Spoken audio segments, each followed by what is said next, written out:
Washington, D.C. Septiembre de 1976. A pocas cuadras de la Casa Blanca, un coche explota en pedazos. No fue un ataque soviético, fue un escuadrón de la muerte extranjero operando en la capital de Estados Unidos. El objetivo asesinado era Orlando Letelier. ¿Los autores? Una red de exterminio que no respetaba fronteras. Ya han pasado 50 años del inicio de la maquinaria de terror más sofisticada de América Latina. Esto no es un simple relato de dictadores en uniforme. Esta es la historia de una multinacional del asesinato, conocida bajo un nombre en clave que los gobiernos negaron durante décadas: la Operación Cóndor.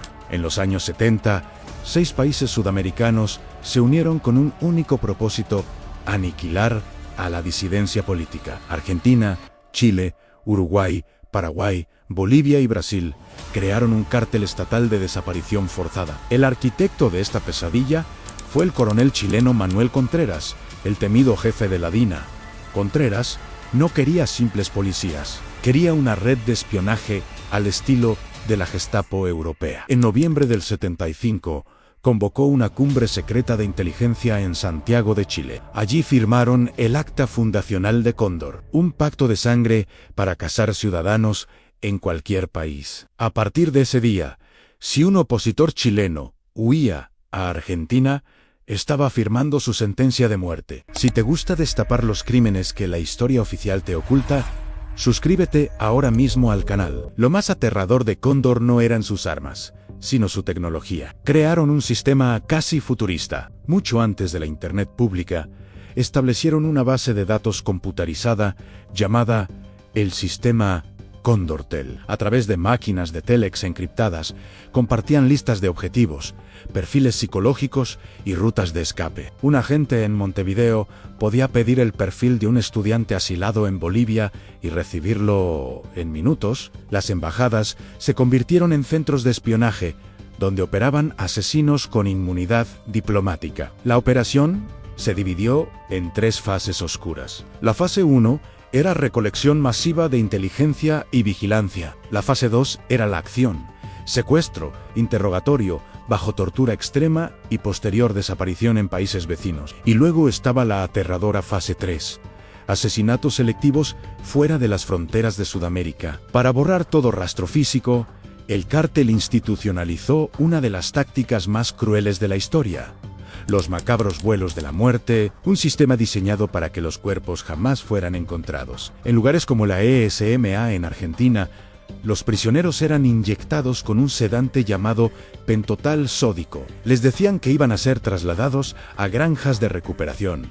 Los vestían y los subían a los aviones. Una vez sobre el Océano Atlántico o el Río de la Plata, abrían las compuertas traseras de la aeronave, arrojaban a cientos de hombres y mujeres vivos, completamente drogados, a las heladas aguas del océano. El mar borraba las pruebas físicas y los gobiernos declaraban a las víctimas como simples desaparecidos. Pero la crueldad cruzó otra línea impensable: el plan sistemático de robo de bebés a prisioneras políticas. Las mujeres embarazadas eran mantenidas con vida en centros clandestinos solo hasta el momento de dar a luz. Apenas nacía el bebé, se lo arrebataban. A la madre la enviaban directamente a los vuelos de la muerte. Los niños eran entregados con identidades falsas a militares y policías de alto rango que no podían tener hijos. Cientos de niños crecieron llamando papá a los mismos hombres que habían torturado y asesinado a sus verdaderos padres. La fase 3 demostró que la multinacional del terror no temía atacar a figuras de altísimo perfil internacional.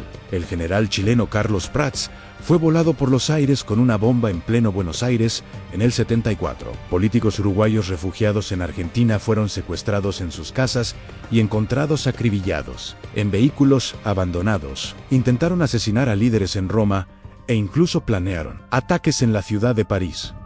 Todo este despliegue logístico e informático millonario necesitaba obligatoriamente un patrocinador silencioso en las sombras. La CIA no solo sabía de la Operación Cóndor, sino que facilitó los equipos de comunicación criptográfica. Archivos desclasificados de Estados Unidos prueban que Washington conocía los asesinatos y decidió mirar a otro lado. La base militar estadounidense en Panamá sirvió como el principal centro de retransmisión de mensajes para el sistema Cóndor. En 1976, el secretario de Estado norteamericano, Henry Kissinger, tuvo una reunión crucial. Se reunió con la Junta Militar Argentina y, según los documentos, les dijo textualmente: si hay cosas que deben hacerse, háganlas rápido. Era la luz verde. El Imperio del Norte aprobaba el exterminio sistemático bajo la excusa de la Guerra Fría. Pero la bestia que ayudaron a armar se sintió invencible y decidió atacar en su propio patio trasero. Volvemos a Washington, D.C., el asesinato de Orlando Letelier, que mencionamos al principio de este expediente. Para ejecutar este audaz atentado terrorista, Cóndor utilizó a su mejor experto en explosivos, Michael Townley. Townley era un expatriado estadounidense que trabajaba para la inteligencia chilena y se movía libremente con pasaportes falsos. Fabricó la bomba a control remoto y la adhirió debajo del asiento del coche en plena capital americana. La explosión decapitó el engaño. Era la primera vez que un gobierno extranjero cometía terrorismo en Washington. El FBI, finalmente, tuvo que intervenir y el cerco empezó a cerrarse lentamente sobre los dictadores del sur. Pero la maquinaria del terror seguía operando en Sudamérica. Construyeron bases internacionales de exterminio conjunto. En Buenos Aires, crearon un centro clandestino camuflado como un simple taller mecánico. Lo llamaron Automotores Orleti. Pero por dentro, era el cuartel general operativo de la Operación Cóndor. Allí, no solo operaban militares argentinos, agentes chilenos y uruguayos viajaban para torturar a sus propios ciudadanos. Orleti funcionaba como un matadero sin fronteras. Nadie estaba a salvo, ni siquiera los expresidentes. Juan José Torres había sido presidente de Bolivia. Huyó a Argentina buscando refugio y asilo político. El sistema Condortel lo detectó. En junio del 76 fue secuestrado, torturado y acribillado. Semanas después, Zelmar Michelini y Héctor Gutiérrez, dos legisladores uruguayos, sufrieron exactamente el mismo destino. Sus cuerpos aparecieron abandonados en un auto robado en pleno centro de Buenos Aires. Cóndor no solo desaparecía personas, también saqueaba. En Automotores Orleti se institucionalizó el botín de guerra. Los escuadrones robaban las casas de los secuestrados, vaciaban sus cuentas bancarias y se repartían el dinero.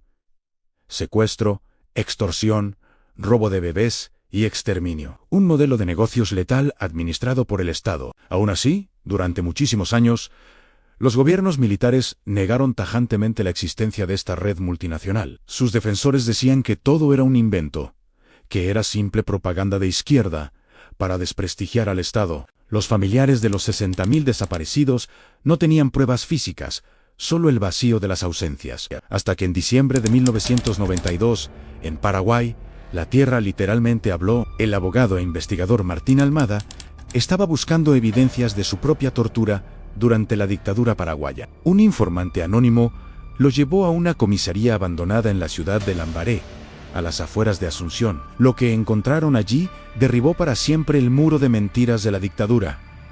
Hallaron el eslabón perdido, más de 5 toneladas de documentos amontonados. Eran los infames archivos del terror. El registro burocrático y meticuloso de decenas de miles de interrogatorios, seguimientos, secuestros y asesinatos. Fotos de prisioneros asustados, manuales de tortura importados y, lo más importante, los recibos de la red Cóndor. La burocracia de los asesinos fue su propia condena. Eran tan sistemáticos que lo registraron absolutamente todo por escrito. Querían dejar constancia de que estaban haciendo su trabajo.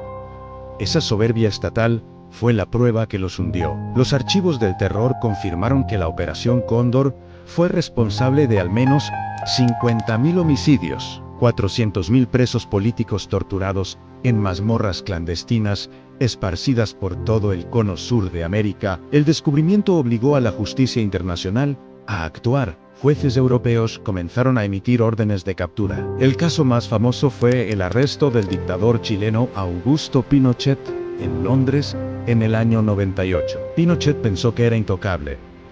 Viajó a Inglaterra por razones médicas y terminó bajo arresto domiciliario. Sin embargo, a pesar de las pruebas irrefutables en las montañas de documentos, la justicia llegó tarde para muchos. Hoy, A 50 años del inicio de este cártel corporativo de la muerte, el balance es amargo. Solo una fracción de los militares responsables enfrentó a la justicia. La gran mayoría falleció en la impunidad. Murieron en libertad clínica, mientras miles de madres aún buscan los huesos de sus hijos desaparecidos. Los archivos del terror de Paraguay demostraron que las dictaduras se protegen, pero el papel siempre sobrevive. La Operación Cóndor comprobó algo aterrador.